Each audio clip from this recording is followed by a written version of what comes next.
हुन्छ सर, हामी यहाँ पोगरी डाँडामा आयौँ। अरू के छ होला भन्नुहोस् त तपाईँको हालखबर? एकदम ठिक छ भनौँ।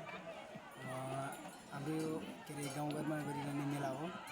विशेष गरी हाम्रो सुरु गाउँपालिकामा रहेर यो स्थान भनेको सुरु गाउँपालिका वडा नम्बर 6 सुरुकोटको केन्द्रमा रहेको छ।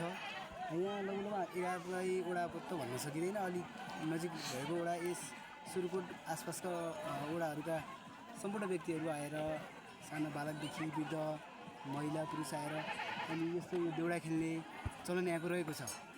अनि विशेष गरी यो देउडामै रमाएर यो मेला लाग्छ भनौँ। ए त्यो भने यहाँ चाहिँ यहाँ साना दोकानहरू पनि रहेछन् है यहाँतिर। अनि यहाँ चाहिँ यो एयरपोर्ट छ भन्थे, यो के अरे प्लेन बस्ने, यो हेलिकप्टर बस्ने एयरपोर्ट पनि छ सर। त्यो यतै हाम्रै अगाडि देखिएको त्यो एयरपोर्ट नै हो।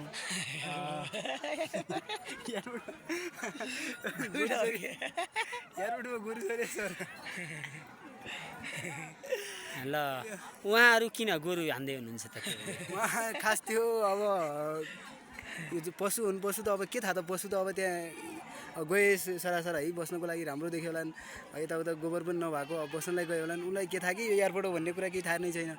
मान्छेहरूले यो ठाउँमा अब गोरु गाई बस्तु आउनु मिल्दैन भनेर लोखेन्ड खोज्या होलान् भन्ने मेरो भनाइ हो है। ए नानीहरू एकछिन हेरौँ त खै, तपाईँहरू मिलाएर आउनु भयो हो? कहाँ मिलाएर आउनु भयो हो?